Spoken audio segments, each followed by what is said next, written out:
il en a plus rien à foutre. Faites du bruit pour Arthur.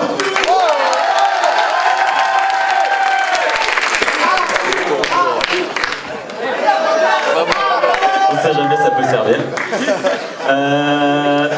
Bonsoir tout le monde. Bonsoir.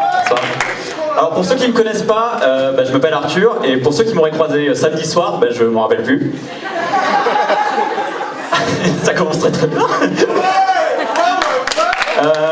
Je vais faire un petit rappel avant de commencer. Quand une blague est drôle, qu'est-ce qu'on fait? On nice. Quand elle est pas drôle, qu'est-ce qu'on fait? On et quand elle est pas drôle du tout, on voilà. Allez, du coup vous rigolez tout le temps. Encore un... J'ai 2 trucs à faire ce soir, un truc drôle et après mon sketch. Est-ce que vous savez ce que c'est, ceux qui lisent les mails ou pas? Ouais. Ouais, c'était moi depuis le début. Du coup, est-ce qu'il y a des E5 à faire dans... Est-ce qu'il y a des E5 à faire dans la salle ou pas? Eh super, allez. Du coup, on va passer au sketch. Alors depuis samedi soir, je me pose des questions, notamment sur la paternité, parce que vu que je me rappelle de rien, ça peut m'arriver dessus à n'importe quel moment. Putain, mais vous êtes trop chaud. Donc très vite, j'en suis arrivé à un débat sur l'allaitement. Allaiter ou ne pas allaiter, que faire? Vous faites exprès. Allaiter ou ne pas allaiter, que faire? J'ai très vite trouvé des arguments en faveur de l'allaitement. Le premier, c'est que s'il y a du lait pour un, il y en a pour 2. Ah mais d'accord, ok. Et le deuxième, c'est que si bébé pleure à 4h du matin, c'est pas à moi d'y aller, sinon ça sert à rien. Et là j'entends les féministes dans la salle, bon visiblement il n'y a plus trop. Mais il faut voir aussi l'argument inverse, c'est-à-dire que si moi à 4h du matin je me lève, il y a 90% de chances pour que la tétine finisse dans le mauvais trou. Hein, ça je vous le dis. Merci mec. Voilà.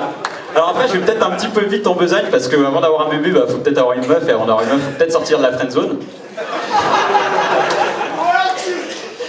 Et j'avoue que c'est un peu compliqué parce que je fais plein de trucs en fait avec des meufs en tant qu'amis. Et des trucs de couple, tu vois. J'ai fait la typique sortie à Sephora, la visite guidée, tu sais, où tu te balades dans les rayons. J'ai fait quoi? Après j'ai fait des trucs plus exotiques, j'ai fait des photoshoots, j'ai fait une garde alternée de souris, plus exotique, je vous ai dit. J'ai fait un contrôle technique. Ouais, c'est chelou. C'est chelou. Et le plus récent, là, c'est un piercing d'oreille. Voilà, j'ai accompagné une meuf se faire piercer. Percer? Ouais, il y a des... Ok. Pas fou. Vraiment, pas à refaire. Et à chaque fois, dans ces moments forts, il y a des phrases qui, je vous jure, illustrent ma friendzone. Par exemple, quand on était à Sephora, je me rappelle, la meuf, elle me fait qu'est-ce que Brian, et Brian, c'est pas moi, c'est le mec sur lequel elle avait jeté son défolu, elle dit qu'est-ce que Brian pense de ce rouge à lèvres? Et tu sais, je la regarde, je fais est-ce que c'est Brian qui est à côté de toi, tu vois? Et vraiment, j'ai du mal avec ça. Pareil, le contrôle technique, je savais pas quoi dire. Sinon, j'étais là pour la rassurer, la meuf. Et en mécanique, je n'y connais rien. Hein. Et le mec d'ailleurs, ça s'est vu très très vite, il vient me voir, il me fait mon collègue est pas là, est-ce que tu peux m'aider à vérifier un truc et tout? J'arrive, je me mets derrière la voiture.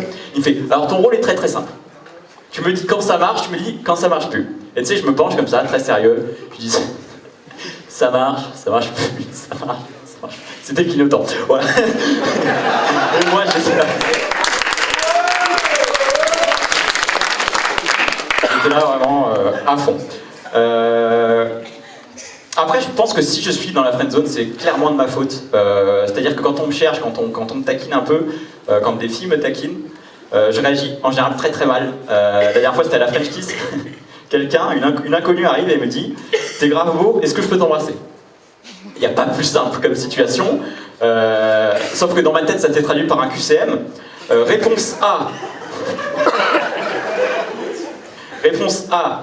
Je la ramène chez moi vite avant que les lumières se rallument parce qu'elle va bien se rendre compte au bout d'un moment. Réponse B. Je l'embrasse pour la remercier de son courage parce que moi j'aurais pas eu les couilles. Elle oui, ce qui est peut-être un mauvais indice. Mais enfin. Et réponse C, je lui dis merci. Donc évidemment j'ai choisi la réponse A avant de mettre en pratique la réponse C.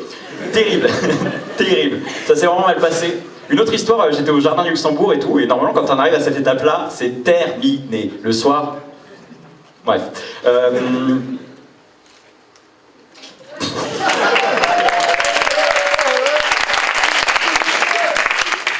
ouais, le soir de Séquoia. Et bon, on avait un trou de conversation, ça arrive même au meilleur. Et comme là, en fait, c'est des trous, on parle de trous et ça me... Ouais. Qu'est-ce que je... Ouais, et si, ouais. Je savais pas quoi raconter. Et donc je lance vraiment un truc banal, genre ouais, il fait beau, le ciel est bleu. Et je vous jure, elle m'a dit, si tu veux voir la couleur bleue, pas besoin de lever les yeux aux cieux, je veux voir ton regard qui brille se plonger dans mes pupilles. Ouais, j'aime bien un peu les meufs littéraires, ça calme. Hein. Ouais. Ce à quoi, évidemment, c'est un peu plus poétique que ce que je peux t'embrasser, c'est un peu plus comme ça, mais c'est tout aussi limpide, ok? Mais j'ai plongé mes yeux dans ses seins, dans les siens. Voilà, écoute.